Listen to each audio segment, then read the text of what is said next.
So, good evening, medicos. My name is Datole Pratik, a final year medical student at Katihar medical college. And आज हम लोग जो पढ़ने वाले हैं ना वो CABG टॉपिक है, that is coronary artery bypass grafting, जो कि कार्डियोथोरेसिक सर्जरी का मोस्ट इंपॉर्टेंट टॉपिक है. तो इसको हम लोग पूरा डिटेल में पढ़ेंगे. थोड़ा सा वीडियो लंबा हो सकता है, तो लेकिन सुनना, पूरा बात सुनना क्या हम बोल रहे हैं, और फिर बुक से जा करके पढ़ना, तो तुमको बहुत आसानी से समझ में आएगा. ठीक है. तो हम लोग पहले ये समझो कि किसी भी ऑर्गन का जब हम लोग सर्जरी करते हैं तो उस ऑर्गन का जो फंक्शनिंग है उसको हम लोग टेम्परेरी किसी मशीन में हम लोग जोड़ते हैं. फॉर एग्जांपल, अगर हम लोग किडनी का सर्जरी कर रहे हैं तो हम लोग पेशेंट को डायलिसिस में डालते हैं ना. तो उसी तरह से जब हम लोग ओपन हार्ट सर्जरी करते हैं तो हम लोग पेशेंट को एक मशीन से कनेक्ट करते हैं जिसको हम लोग कार्डियोपल्मोनरी बाईपास मशीन बोलते हैं. तो पहले हम लोग क्या करेंगे, स्टर्नोटॉमी करेंगे, प्रॉपर एक्सपोजर लेंगे. फिर जब हमको हर्ट दिखेगा तो उस हर्ट को हम लोग कनेक्ट करेंगे एक मशीन के साथ जिसको बोलते हैं कार्डियोपल्मोनरी बाईपास मशीन. अब ये मशीन करता क्या है, देखो दो तरह का कैनुलेशन होता है, एक आर्टेरियल कैनुलेशन और एक वीनस कैनुलेशन. ध्यान से सुनना. आर्टेरियल कैनुलेशन क्या करता है, हम लोग एक ट्यूब लेते हैं, कॉन्ड्यूट. इस ट्यूब को हम लोग इंसर्ट करते हैं किस में, असेंडिंग आउटा में. अब इस ट्यूब में हम लोग क्या डालते हैं, इस ट्यूब के थ्रू हम लोग ऑक्सीजनेटेड ब्लड जो है वो असेंडिंग आउटा में देते हैं. अब असेंडिंग आउटा से ऑल ओवर द बॉडी में तुम्हारा क्या जाएगा, ऑक्सीजनेटेड ब्लड तुम्हारा सर्कुलेट होगा. अब ये जो ब्लड है ये ऑक्सीजनेटेड हुआ, तो ये कौन किया, ये मशीन किया. कौन मशीन, कार्डियोपल्मोनरी बाईपास मशीन. तो कहीं से तो डीऑक्सीजनेटेड ब्लड ये लिया होगा. तो ये जो पहले दिया ब्लड ऑक्सीजनेटेड, इसको हम लोग आर्टेरियल कैनुलेशन बोलते हैं. और डीऑक्सीजनेटेड ब्लड ये कहाँ से लेगा, तो ये लेगा तुम्हारा right atrium of the heart से. ठीक है. तो हम लोग फिर एक कॉन्ड्यूट का यूज़ करेंगे, मतलब एक ट्यूब का यूज़ करेंगे, उसको इंसर्ट करेंगे हम लोग एक होल बना करके right atrium of the heart में. ठीक है ना. और उस कॉन्ड्यूट से, उस ट्यूब से हम लोग राइट एट्रियम में क्या होता है, पूरे बॉडी से डीऑक्सीजनेटेड ब्लड राइट एट्रियम में आता है. तो ये राइट एट्रियम से हम लोग डीऑक्सीजनेटेड ब्लड ट्यूब के थ्रू लेंगे और फिर इसको मशीन में डालेंगे. मशीन क्या करेगा, इसका प्रॉपर ऑक्सीजनेशन करेगा, पार्टिकल्स को रिमूव करेगा, टेम्परेचर मेंटेन करेगा. फिर आर्टेरियल कैनुलेशन के थ्रू हम लोग उसको वापस से असेंडिंग आउटा में डाल देंगे. हम लोग जो right atrium of the heart में होल बना करके कॉन्ड्यूट डाल रहे हैं, मतलब ट्यूब जो डाल रहे हैं, ये जो होल होगा ना, इसमें एक सूचर डालते हैं हम लोग जिसको हम लोग पर्स रिंग सूचर बोलते हैं. ये जो पर्स स्ट्रिंग सूचर होता है ना, ये तुम्हारा क्या होता है, जैसे कि ये होल क्रिएट की, इसके चारों तरफ तुम्हारा एक सूचर हम लोग लगा देंगे. मान लो सर्जरी करते समय कोई तुम्हारा डैमेज हो गया जिसकी वजह से तुम्हारा ब्लीडिंग होने लगा, तो ये चारों तरफ तुम्हारा सूचर लगा हुआ था होल के, तो सर्जन क्या करेगा, उस सूचर को पकड़ के और टाइट कर देगा जिसकी वजह से वो ब्लीडिंग जो होगा वो रुक जाएगा. तो इस तरह के सूचर को क्या बोलते हैं, पर्स स्ट्रिंग सूचर. ठीक है ना, ये हम लोग यहाँ पे बोलते हैं. तो इससे मतलब ब्लड फ्लो कैसा हुआ, ब्लड फ्लो ये हुआ कि from the right atrium of the heart से ब्लड जो है वो तुम्हारा वीनस कैनुलेशन के थ्रू कहाँ पे आया, कार्डियोपल्मोनरी बाईपास मशीन में आया. वहाँ पे उसका प्रॉपर ऑक्सीजनेशन हुआ, पार्टिकल्स रिमूव हुआ, टेम्परेचर मेंटेन किया गया, एंड देन उसके बाद आर्टेरियल कैनुलेशन के थ्रू उसको असेंडिंग आउटा में तुम्हारा डाल दिया गया. तो यहाँ से तुम एक चीज़ समझ रहे हो कि ब्लड जो है वो हम लोग लिए हार्ट से और उसको हम लोग किस में दे दिया, असेंडिंग आउटा में, जिससे तुम्हारा ऑक्सीजनेटेड ब्लड पूरे बॉडी में चला गया.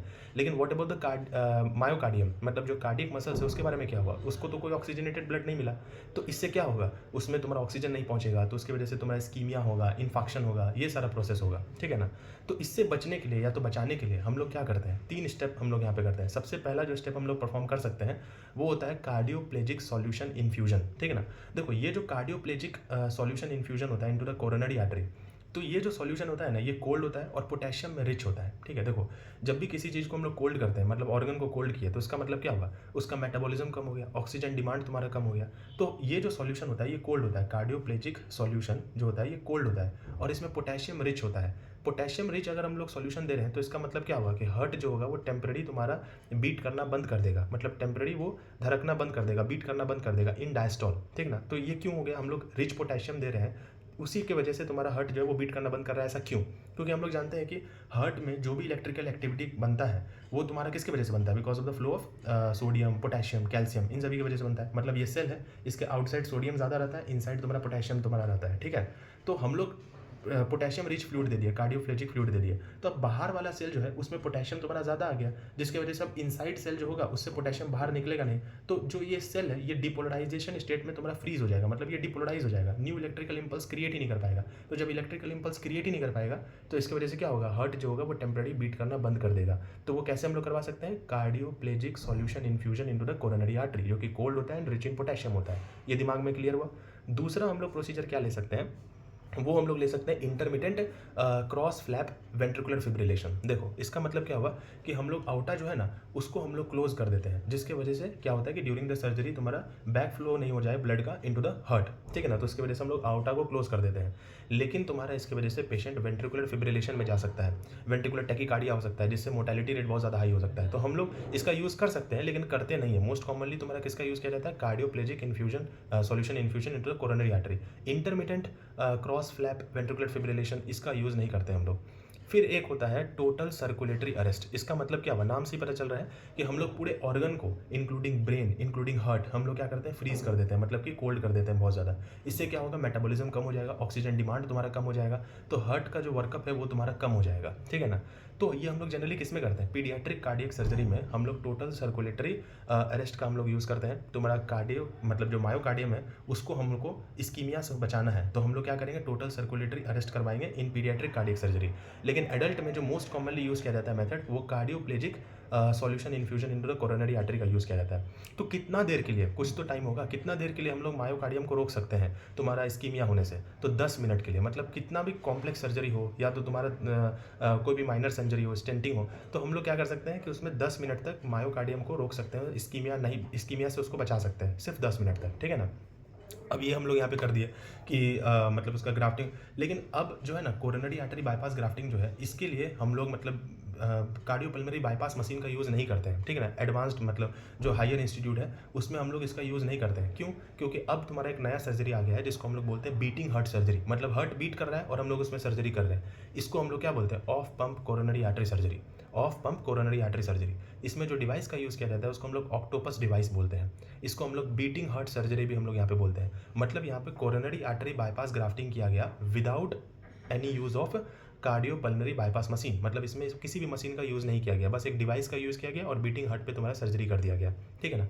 क्योंकि जो कार्डियोपल्मोनरी बाईपास मशीन है ना, इसका मतलब कॉम्प्लिकेशन बहुत ज़्यादा होता है। क्या क्या कॉम्प्लिकेशन हो सकता है, फॉर एग्जांपल तुम्हारा ब्लीडिंग डिसऑर्डर हो सकता है, मायोकार्डियल डिप्रेशन हो सकता है, माइक्रो इम्बोलाइजेशन हो सकता है, ठीक है ना, इन्फेक्शन हो सकता है, इंटेस्टाइनल स्कीमिया इंटेस्टाइनल इन्फेक्शन हो सकता है, एयर एम्बोलिज्म हो सकता है, और क्या हो सकता है, बहुत सारा प्रॉब्लम है, जैसे पेनक्रियाटाइटिस हो सकता है, मान लो कि पोस्ट कार्डियोटोमी सिंड्रोम हो सकता है न्यूरोलॉजिकल डिस्फंक्शन हो सकता है, सिस्टमिक वाल्व डिस्फंक्शन हो सकता है, वैस्कुलर इंजरी हो सकता है।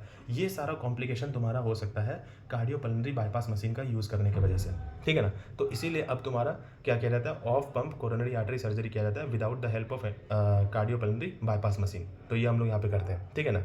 फिर उसके बाद हम लोग क्या समझेंगे कि देखो जैसे कि कोई हार्ट है, अब उस हार्ट में तुम्हारा ब्लड सप्लाई क्या होता है, हम लोग नॉर्मल समझते हैं, ये असेंडिंग आउट है, यहाँ से राइट कोरोनरी आर्टरी आएगा और पीछे जाकर के पोस्टीरियर डिसेंडिंग आर्टरी बनाएगा, जिसको हम लोग इंटरवेंट्रिकुलर आर्टरी भी बोलते हैं। और एक होता है लेफ्ट कोरोनरी आर्टरी, जो कि मेन वेसल होता है हार्ट का, लेफ्ट कोरोनरी आर्टरी। इससे क्या निकलेगा, left margin left circumflex artery and the left anterior descending artery, ठीक है। तो ये तुमको बस दिमाग में याद रखना है, क्योंकि किसी भी तरह का स्टेनोसिस अगर किसी भी आर्टरी में है तो उसको हम लोग कोरोनरी एंजियोग्राम से पता कर लेंगे। और कहाँ पे है ये पता करने के लिए तुमको हार्ट का जो आर्टरी का फ्लो है, जो डायग्राम है, वो तुमको याद होना चाहिए। तो मेनली यही 4 आर्टरी के बारे में तुमको पता होना चाहिए, right coronary artery, left coronary artery, left anterior descending artery and posterior descending artery, जिसको हम लोग इंटरवेंट्रिकुलर आर्टरी बोलते हैं। अब समझो कि ट्रिपल वेसल डिजीज़ का मतलब क्या होता है, और तुम्हारा मतलब कि मेन वेसल डिजीज़ का मतलब क्या होता है। ट्रिपल वेसल डिजीज़ का मतलब कि 3 वेसल जो है ना वो खराब है। For example left anterior descending artery, left coronary artery and the right coronary artery. और मेन वेसल डिजीज़ का मतलब जो मेन वेसल है हार्ट का, that is left coronary artery, उसमें कोई खराबी है, ठीक है ना। तो ये हम लोग को समझ में आना चाहिए कि मेन वेसल डिजीज़ क्या होता है और तुम्हारा ट्रिपल वेसल डिजीज़ जो है ये क्या होता है, ठीक है ना। अब समझो कि कोरोनरी आर्टरी बाईपास ग्राफ्टिंग जो हम लोग करते हैं, सीएबीजी करते हैं, उसके लिए क्या इंडिकेशन होना चाहिए, कुछ तो इंडिकेशन होगा ना। तो उसके लिए क्या इंडिकेशन होना चाहिए, अगर तुम्हारा 50% से ज़्यादा स्टेनोसिस तुम्हारा हो जाता है, मोर देन 50% स्टेनोसिस तुम्हारा अगर देखने को मिलता है लेफ्ट मेन कोरोनरी आर्टरी में, मोर देन 70% स्टेनोसिस देखने को मिलता है लेफ्ट एंटीरियर डिसेंडिंग आर्टरी में, ट्रिपल वेसल डिजीज के केस में, या तो poor ventricular function associated with some kind of coronary artery disease, ठीक है ना। तो इन चारों केसेस में तुम कोरोनरी आर्टरी बाईपास ग्राफ्टिंग कर सकते हो। क्या क्या बोले, more than 50% stenosis in left coronary artery, more than 70% stenosis in left anterior descending artery, triple vessel disease and poor ventricular function associated with some kind of coronary artery disease. तो इसमें तुम CABG that is coronary artery bypass grafting कर सकते हो, ठीक है ना। और समझ लो अब जैसे कि हम लोग अब एमसीक्यू के फॉर्म में कैसे पूछेगा, जैसे कि most commonly diseased and most commonly bypass surgery is done in left anterior descending artery, ठीक है ना। एक टर्म होता है आर्टेरियल डोमिनेंस, तुम एनाटॉमी में पढ़े होगे आर्टेरियल डोमिनेंस के बारे में, कि पोस्टीरियर डिसेंडिंग आर्टरी 90% केसेस में राइट कोरोनरी आर्टरी से अराइज होता है, लेकिन 10% केसेस में वो लेफ्ट कोरोनरी आर्टरी से भी अराइज होता है, ठीक है ना। इसी को हम लोग आर्टेरियल डोमिनेंस बोलते हैं। तो इंडिकेशन ऑफ सीएबीजी के बारे में हम लोग समझ लिए। अब देखो तुम्हारा कोरोनरी आर्टरी डिजीज़ में तुम पढ़े होगे मेडिसिन में कि 2 तरह का डिजीज़ होता है, एक होता है स्टेबल कोरोनरी आर्टरी डिजीज, एक होता है एक्यूट कोरोनरी आर्टरी सिंड्रोम, जो कि एथेरोस्क्लेरोसिस की वजह से तुम्हारा मेनली दोनों होता है, ठीक है ना।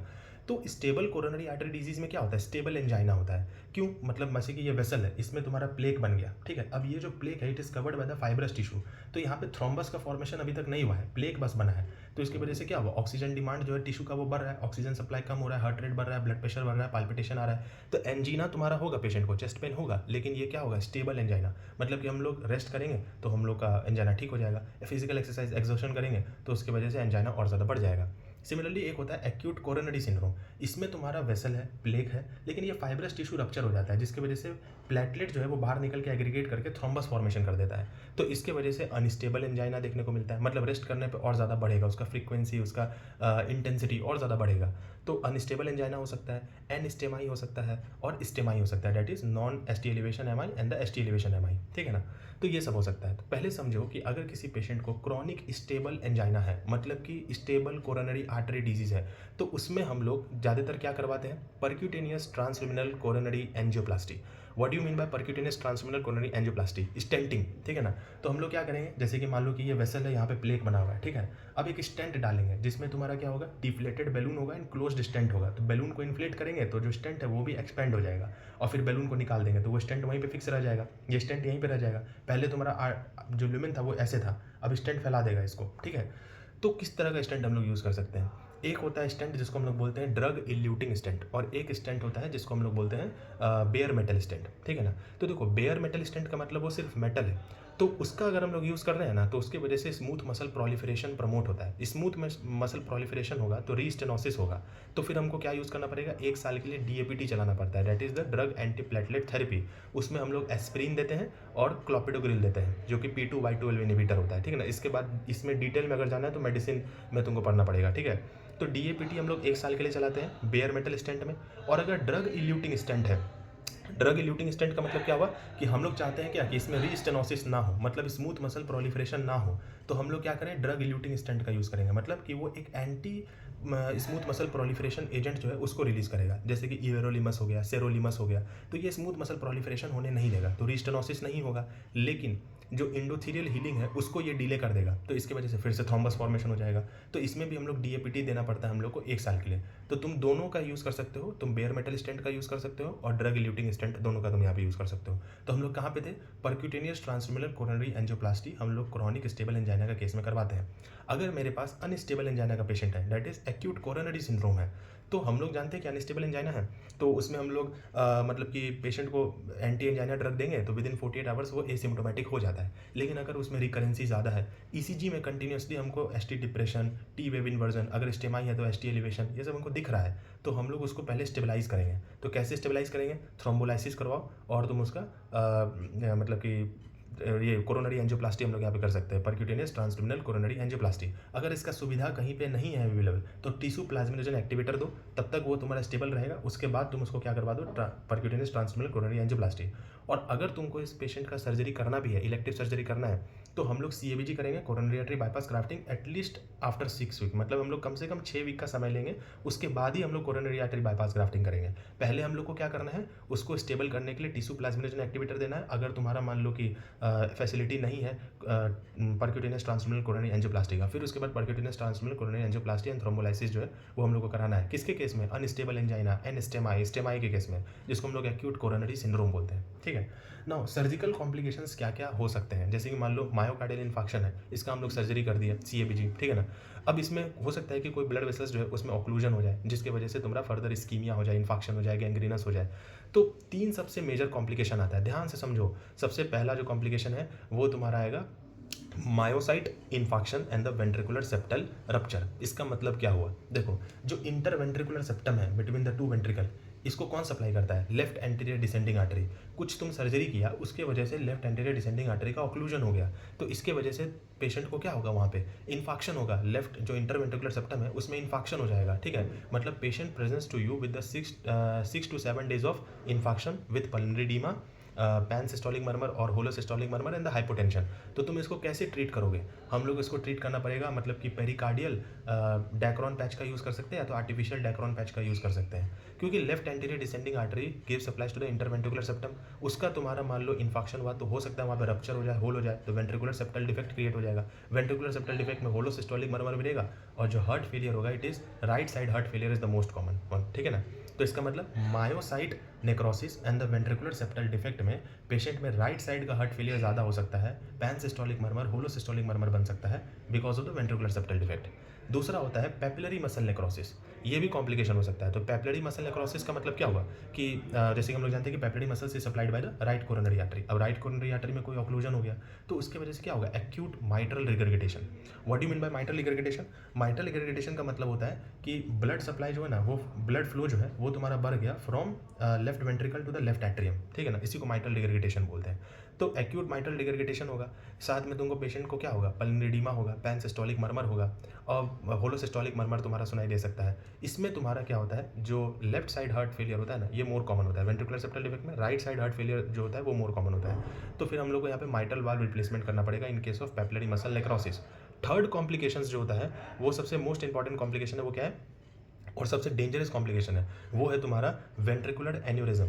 मतलब हम लोग जानते हैं कि ventricular wall, left ventricular wall is supplied by the left anterior descending artery. अब उसका ऑक्लूजन हो गया तो उसकी वजह से वहाँ पे जो ब्लड सप्लाई है वो कम हो गया, उसका इस्कीमिया हो गया, इन्फेक्शन हो गया। Now the free wall of the left ventricle is replace by the non contractile fibrous tissue. अब ये जो नॉन कॉन्ट्रेक्टाइल फाइब्रस टिश्यू है ये तुम्हारा वहाँ पे तुम्हारा रिप्लेस हो जाएगा, जिसकी वजह से वहाँ पे तुम्हारा सूडो एन्यूरिज्म हो सकता है, एन्यूरिज्म बन सकता है, थ्रोम्बो इम्बोलाई तुम्हारा वहाँ पे क्रिएट हो सकता है। या तो अगर मान लो रप्चर हो गया तो ब्लड तुम्हारा किस में चले जाएगा? पेरिकार्डियम में, तो कार्डिक टेम्पोनेट तुम्हारा हो सकता है, ठीक है ना। ये सारा प्रॉब्लम आता है। तो जनरली हम लोग अगर वेंट्रिकुलर एन्यूरिज्म है ना तो CABG करते समय ही तुम्हारा इसको हम लोग ट्रीट कर देते हैं। तो किसी भी MI के केस में हम लोग CABG कर रहे हैं, सर्जिकल ट्रीटमेंट कर रहे हैं, तो उसमें 3 मेजर कॉम्प्लिकेशन आता है। कौन कौन सा आया? Myocyte necrosis and the ventricular septal rupture, papillary muscle necrosis and the third one is ventricular aneurysm. अब ये कौन से आर्टरी का ऑक्लूजन की वजह से होता है सब हम तुमको यहाँ पे बता चुके हैं, ठीक है। अब ये सब चीज़ क्लियर हुआ। अब समझो कि हम लोग कौन सा ग्राफ्टिंग करते हैं, जैसे कि एक होता है आर्टेरियल ग्राफ्ट, एक होता है तुम्हारा वीनस ग्राफ्ट, ठीक है ना। तो वीनस ग्राफ्ट का मतलब क्या होता है? देखो वीनस ग्राफ्ट में हम लोग क्या करते हैं, लॉन्ग सैफिनस वेन का हम लोग यूज़ कर सकते हैं, जिसमें 10 ईयर एक्सपेक्टेंसी जो होता है वो तुम्हारा 50 to 60% का होता है। अल्टरनेटिव में हम लोग शॉर्ट सैफिनस वेन का भी यूज़ कर सकते हैं, और किसका यूज़ कर सकते हैं? सिफेलिक वेन का भी यूज़ कर सकते हैं।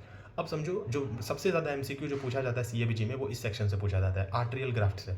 अब देखो आर्टेरियल ग्राफ्ट में हम लोग किसका यूज़ करते हैं? जो कॉन्डुइट ऑफ चॉइस होता है, जो ग्राफ्ट चॉइस होता है तुम्हारा, वो कौन सा होता है? Left internal memory artery, that is internal thoracic artery. ये तुम्हारा चॉइस होता है, कॉन्डुइट ऑफ चॉइस। मतलब तुम्हारा जो memory artery, internal memory artery जो कि तुम्हारा ब्रेस्ट को सप्लाई करता था, उसका यूज़ करते हैं, जिसको हम लोग लीमा बोलते हैं शॉर्ट फॉर्म में। क्यों? क्योंकि इसका जो 10 ईयर लाइफ एक्सपेक्टेंसी होता है वो 90 to 95% होता है, ठीक है ना, 90 to 95%। अब एक कॉन्सेप्ट को तुम ध्यान से समझो।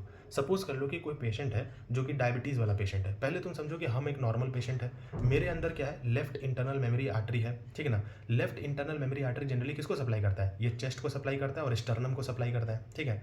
तो हम लोग क्या कर रहे हैं? हम लोग स्टर्नोटॉमी कर रहे हैं, चेस्ट में इंसीजन डाल रहे हैं, ओपन हार्ट सर्जरी कर रहे हैं। तो इससे क्या होगा कि ओपन हार्ट सर्जरी करके लेफ्ट इंटरनल मेमोरी आर्टरी का यूज़ कर रहे हैं हम लोग as a conduit of choice in coronary artery bypass grafting. तो वहाँ पे अब लेफ्ट जो तुम्हारा इंटरनल मेमोरी आर्टरी है वो चेस्ट को और तुम्हारा स्टर्नम को अब सप्लाई नहीं कर रहा है। और हम लोग जानते हैं कि कोई भी तुम्हारा वुंड है उसका हीलिंग होने के लिए प्रॉपर ब्लड फ्लो होना चाहिए, क्योंकि ऑक्सीजन वही लाएगा, न्यूट्रिशन ब्लड ही लाएगा। तो एक तो यहाँ पे ब्लड फ्लो कम हो गया, चलो हम लोग के केस में नॉर्मल है। लेकिन अगर कोई डायबिटीज़ का पेशेंट है तो उसमें तो पहले से ही उसका इम्यूनिटी वीक है, उसमें पहले से ही उसका वुंड हीलिंग डिले है, तो तुम और ज़्यादा लेफ्ट इंटरनल मेमोरी आर्टरी का यूज़ करके ब्लड सप्लाई और कम करके तुम उसके वुंड हीलिंग को और ज़्यादा डिले कर दिया। तो इसकी वजह से क्या हो सकता है? एक्सटर्नल वुंड इन्फेक्शन हो सकता है। तो कभी भी किसी डायबिटीज़ पेशेंट में हम लोग लीमा का यूज़ नहीं करेंगे in coronary artery bypass grafting, that is left internal memory artery का यूज़ नहीं करेंगे। तो किसका यूज़ करेंगे भाई? तो हम लोग रेडियल आर्टरी का यूज़ कर सकते हैं एलेंस टेस्ट करके। जैसे कि देखो एलन टेस्ट क्या होता है? रेडियल आर्टरी यहाँ पे है, अल्नर आर्टरी यहाँ पे है। ये दोनों को हम पहले हम लोग फिस्ट बनाएंगे और ये दोनों को हम लोग क्या करेंगे? कंप्रेस करेंगे। कंप्रेस करने के बाद देखो ध्यान से देखो, कंप्रेस करने के बाद हम लोग क्या करेंगे? पहले हम लोग अल्नर आर्टरी को छोड़ेंगे। तो अल्नर आर्टरी को छोड़े, देखो यहाँ पे तुम्हारा खोल करके छोड़ेंगे तो अल्नर आर्टरी को छोड़ेंगे ना, तो ये पूरा तुम्हारा मान लो रेड हो जाएगा। और रेड अगर हो गया तो इसका मतलब अल्नर आर्टरी जो है वो अच्छे से सप्लाई कर रहा है पूरे पाल्मर आर्च को। तो हम लोग फिर यहाँ पे रेडियल आर्टरी का यूज़ कर सकते हैं ग्राफ्टिंग करने के लिए। अगर नहीं कर रहा है तो फिर हम लोग रेडियल आर्टरी का यूज़ नहीं करेंगे, राइट इंटरनल मेमोरी आर्टरी का यूज़ करेंगे, ठीक है ना। तो ग्राफ्टिंग का पोस्ट ऑपरेटिव कॉम्प्लिकेशंस क्या क्या हो सकता है? बहुत सारा कॉम्प्लिकेशन हो सकता है, जैसे ब्लीडिंग हो सकता है, एरिदमिया हो सकता है। एरिदमिया कैसा होगा? Sinus tachycardia followed by the atrial fibrillation, ठीक है। साथ में तुमको पुअर कार्डियक आउटपुट स्टेटस तुम्हारा हो सकता है, वुंड इन्फेक्शन हो सकता है, न्यूरोलॉजिकल डिसफंक्शन हो सकता है, मोर्टेलिटी 2 to 3% होता है। तो इसमें याद रखने वाला बात क्या है? लेफ्ट इंटरनल मेमोरी आर्टरी का 10 ईयर लाइफ एक्सपेक्टेंसी जो होता है वो कितना होता है? 90 to 95%। और जो तुम्हारा ये क्या बोलते हैं, जो लॉन्ग सेफेनस वेन का होता है वीनस ग्राफ्ट में जो हम लोग यूज़ करते हैं, उसका 10 ईयर लाइफ एक्सपेक्टेंसी 50 to 60% का होता है। ये दिमाग में याद रखो, ठीक है। अब समझो कि हम लोग वाल्व भी तो करते हैं, मतलब कि वाल्व भी तो डालते हैं, प्रोस्थेटिक वाल्व, जैसे कि मैकेनिकल वाल्व डाल सकते हैं हम लोग, बायोलॉजिकल वाल्व डाल सकते हैं। तो मैकेनिकल वाल्व क्या होता है? Mechanical valve most commonly used valve है, और तुम्हारा इसको है ना हम लोग मतलब किसी भी एज ग्रुप में तुम्हारा यूज़ कर सकते हैं, ठीक है, मैकेनिकल वाल्व को। तो ये जो तुम्हारा बायोलॉजिकल वाल्व होता है, इसको हम लोग कैसा यूज़ करते हैं? देखो 3 टर्म के बारे में समझो, जीनोग्राफ्ट, एलोग्राफ्ट, ऑटोग्राफ्ट। जीनोग्राफ्ट का मतलब हम लोग डिफरेंट स्पीसीज़ का यूज़ करते हैं, जैसे कि पिग्स। उसके बाद आता है तुम्हारा एलोग्राफ्ट, मतलब कि हम लोग सेम स्पीसीज़ का यूज़ कर रहे हैं, जैसे ह्यूमन में कर रहे हैं तो ह्यूमन का ही यूज़ करेंगे, ठीक है ना। उसके बाद तुम्हारा ऑटोग्राफ्ट, मतलब सेम पर्सन का यूज़ कर रहे हैं। For example mitral valve replacement हम लोग को करना है, हम लोग को बायोलॉजिकल वाल्व का यूज़ करना है। तो हम लोग जानते हैं कि माइट्रल वाल्व जो है वो बहुत ज़्यादा इंपॉर्टेंट रोल प्ले करता है as compare to the pulmonary valve. तो हम लोग टेम्पररी क्या करेंगे, पहले पल्मनरी वाल्व को हम लोग हटा करके पल्मनरी वाल्व को माइट्रल वाल्व की जगह हम लोग लगाएंगे। तो ये किस तरह का ग्राफ्टिंग हम लोग की है? क्या ये जीनोग्राफ्ट था? नहीं। क्या ये ऑटोग्राफ्ट था? एलोग्राफ्ट था? नहीं। क्या ये ऑटोग्राफ्ट था? यस, क्योंकि हम लोग सेम पर्सन का ही यूज़ किए हैं यहाँ पे। अब समझो जो जो बायोलॉजिकल वाल्व है उसका एडवांटेज क्या है? उसका एडवांटेज ये है कि इसमें ब्लड का टर्बुलेंस जो होता है वो एकदम ना के बराबर होता है। इसमें एंटीकोगुलेंस तुमको नहीं लेना पड़ता है, क्योंकि थ्रोम्बोसिस इसमें होता नहीं है। तो इसका तुम्हारा डिसएडवांटेज क्या है कि इसका जो लाइफ एक्सपेक्टेंसी है वो लेस देन 8 ईयर्स का होता है। सिमिलरली जो मैकेनिकल वाल्व है उसका डिसएडवांटेज क्या है कि उसमें भाई तुम्हारा मैकेनिकल वाल्व है, मतलब वहाँ पे तुम्हारा स्टील सब लगा हुआ रहता है, तो उससे आरबीसी टकराएगा तो वो तुम्हारा क्या होगा, थ्रोम्बोटिक फैक्टर्स को रिलीज करेगा, तो थ्रोम्बोसिस तुम्हारा वहाँ पे हो सकता है। मैकेनिकल वाल्व में थ्रोम्बोसिस हो सकता है, ठीक है ना। तो थ्रोम्बोसिस तुम्हारा वहाँ पे मैकेनिकल वाल्व में देखने को मिलेगा। साथ में तुमको लाइफ लॉन्ग तुमको एंटीकोगुलेंट लेना पड़ेगा, that is warfarin. And life इसका एडवांटेज बस यही है कि इसका लाइफ एक्सपेक्टेंसी जो होता है वो 15 से 20 साल तक का होता है, ठीक है ना। तो इससे क्या क्या एमसीक्यू पूछ सकता है, जैसे कि most common complications of prosthetic valve thrombosis. Most common तुम्हारा थ्रोम्बोसिस जो होता है वो किस में तुमको देखने को मिलता है, तो मैकेनिकल वाल्व में। नेचुरली किस में देखने को मिलता है, माइट्रल वाल्व में। माइट्रल स्टेनोसिस का मतलब क्या होता है, ब्लड का जो फ्लो है वो तुम्हारा कम हो गया है from the left atrium to the left ventricle, ठीक है ना। तो माइट्रल स्टेनोसिस की वजह से अब इसमें तुम्हारा क्या होगा कि तुम्हारा माइट्रल वाल्व जो होगा वो कुछ डिफेक्टिव होगा। अब माइट्रल वाल्व डिफेक्टिव होने की वजह से तुम्हारा वहाँ पे स्टेसिस ऑफ ब्लड होगा, जिसकी वजह से इम्बोलाई बनेगा, फिर वो आउटा के थ्रू क्रॉनिक लिम्ब इस्कीमिया कराएगा, मेजेंट्रिक इस्कीमिया कराएगा, स्ट्रोक करवाएगा, ठीक है ना, ये सब कराएगा, एट्रियल फिब्रिलेशन जिसको हम लोग बोलते हैं। तो जाहिर सी बात है कि नेचुरली या तो कोई भी डिजीज़ में तुम्हारा माइट्रल वाल्व जो होता है उसमें थ्रोम्बोसिस ज़्यादा देखने को मिलता है। तो most common complications of prosthetic valve thrombosis, most commonly seen in mechanical valve and commonly seen in mitral valve, ठीक है। अब देखो हो सकता है कि इसमें भी कुछ कॉम्प्लिकेशन आ जाए, तो पैरा वाल्वुलर लीकेज ये तुमको देखने को मिलता है मैकेनिकल एंड बायोलॉजिकल वाल्व में। लेकिन सबसे डेंजरस कॉम्प्लिकेशन जो होता है जिसमें तुमको मोर्टेलिटी 50% होता है, मतलब अब तो भाई 50% चांसेस है कि पेशेंट मर जाएगा, तो वो किस में होता है, तो वो होता है प्रोस्थेटिक एंडोकार्डाइटिस में। प्रोस्थेटिक वाल्व एंडोकार्डाइटिस जो किसकी वजह से होता है, स्टेफिलोकोकस एपिडर्मिडीज की वजह से होता है। तो ये बहुत इंपॉर्टेंट एमसीक्यू है कि स्टेफिलोकोकस एपिडर्मिडीज की वजह से प्रोस्थेटिक वाल्व का इन्फेक्शन होता है, जिसको हम लोग क्या बोलते हैं, प्रोस्थेटिक वाल्व एंडोकार्डाइटिस बोलते हैं। ये तुम्हारा नहीं होना चाहिए, ठीक है। तो यहाँ पे हम लोग वाल्व रिप्लेसमेंट के बारे में भी पढ़ लिए। अब समझो कि तुम्हारा कार्डियक ट्यूमर के बारे में हम लोग समझते हैं, what do you mean by the cardiac tumour, ठीक है ना। देखो मोस्ट कॉमन कार्डियक ट्यूमर जो होता है वो एक्चुअल में क्या होता है, मेटास्टैटिक ट्यूमर होता है from the lung cancer. Lung cancer से मेटास्टेसाइज होकर के वो मायोकार्डियम में आता है, so it is the most common cardiac tumor. Most common primary cardiac tumor is the atrial myxoma, and most common natural tendency to metastasize to the heart muscle is तुम्हारा malignant melanoma। ये बात clear है। Atrial मिक्सोमा का मतलब समझो, what do you mean by atrial myxoma. Atrial myxoma is the most common primary cardiac tumour, 3rd to 6th decade of the life में तुमको देखने को मिलता है। फीमेल में ज़्यादा कॉमन होता है और ये मोस्टली स्पोरेडिक होता है, और ज़्यादातर तुम्हारा मतलब मोस्टली स्पोरेडिक होता है और कुछ फैमिलियल होता है, that is autosomal dominant transmission. What do you mean bye sporadic? Family history जो है वो तुम्हारा निगेटिव है, फैमिली में किसी को नहीं था तुम्हारा एट्रियल मिक्सोमा, लेकिन अब तुमको हो गया है, ठीक है ना, तो इसी को स्पोरेडिक बोलते हैं। ये ज़्यादातर स्पोरेडिक ही होता है, सॉलिटरी होता है, मतलब कि सिंगल होता है, लेफ्ट एट्रिया में देखने को मिलता है, and it is and arises from the inter atrial septum, और ये पेडुंकुलेटेड होता है, मतलब इसमें ना स्टॉक और स्टेम लाइक स्ट्रक्चर जो होता है वो प्रेजेंट रहता है, ठीक है। फिर उसके बाद आ जाओ तुम्हारा फैमिलियल में, तो फैमिलियल मल्टीपल होता है, वेंट्रिकल में देखने को मिलता है, रिस्क ऑफ रिकरेंस इसमें बहुत ज़्यादा होता है। अब इसका क्लिनिकल फीचर क्या होता है, तो most common mitral stenosis, mitral regurgitation तुमको देखने को मिलेगा। वेंट्रिकल में तुम्हारा फैमिलियल पैटर्न देखने को मिल रहा है एट्रियल मिक्सोमा का, तो वो क्या करता है ना, वो ब्लड वेसल्स को ना कंप्रेस करता है, ब्लड फ्लो को कंप्रेस करेगा, तो उसमें ऑब्स्ट्रक्टिव फीचर्स देखने को मिलेगा, जैसे कि पेशेंट को हो सकता है कि सिनकपी का कंप्लेन हो, मतलब कि फेंटिंग का, चेस्ट पेन का कंप्लेन हो, डिस्पनिया का कंप्लेन हो, and sign of heart failure जो है वो तुमको सुनाई दे। What do you mean by the sign of heart failure? Fatigueness आएगा, लेग स्वेलिंग आएगा, ठीक है ना, ये सब क्या होता है, साइन ऑफ हार्ट फेलियर होता है। पल्मोनरी एडीमा आएगा, ठीक है। और तुम्हारा क्या हो सकता है, जो मेजर प्रॉब्लम होता है वो क्या होता है कि ये मिक्सोमा जो है ये डिटैच होकर के इम्बोलस बना देता है, तो उसको हम लोग क्या बोलते हैं, इमोबिलाइजेशन बोलते हैं, मतलब माइक्रो इम्बोलाइजेशन बोलते हैं, तो ये इम्बोलस बना देता है, ये मेजर प्रॉब्लम होता है। और सबसे इंपॉर्टेंट एमसीक्यू जो पूरा कार्डियक ट्यूमर में तुम्हारा निकल के आता है वो क्या है कि एक लो पिच साउंड जो होता है ना वो हमको अर्ली टू मिड डायस्टॉल में तुमको सुनाई देता है, उसको हम लोग क्या बोलते हैं, उसको हम लोग प्लॉप बोलते हैं, दैट इज ट्यूमर प्लॉप। तो एमसीक्यू में कैसे आएगा, डायस्टॉलिक ट्यूमर प्लॉप। तो डायस्टॉलिक ट्यूमर प्लॉप किस में सुनाई देगा हमको, एट्रियल मिक्सोमा में। इसका डायग्नोसिस कैसे करेंगे हम लोग, 2D इको करवा दो या तो ट्रांसइसोफेजियल इकोकार्डियोग्राफी करवा दो, एंड सर्जिकल एक्सीजन जो होता है वो इसका ट्रीटमेंट होता है, ठीक है। देखो हम लोग पहले बताए थे कि हम लोग क्या करते हैं, स्टर्नोटॉमी करते हैं, प्रॉपर एक्सपोजर करते हैं। अब थोरैक्स से भी हम लोग खोलते हैं, तो थोरैकोटोमी उसको बोलते हैं। तो अभी रिसेंट अपडेट क्या आया है कि थोरैकोटोमी जो होता है ना, इलेक्टिव केसेस में थोरैकोटोमी, इलेक्टिव केसेस का मतलब प्रॉपर्ली तुम प्रिपरेशन किया उसका करने के लिए, तो थोरैकोटोमी जो होता है उसका मोस्ट कॉमन पोजीशन क्या होता है, posterior lateral position. Posterior lateral position में क्या होगा कि तुम्हारा जो ये एल्बो है ये तुम्हारा 90 डिग्री रहेगा टू द अपर लिम्ब, तो elbow is 90 degree to upper limb.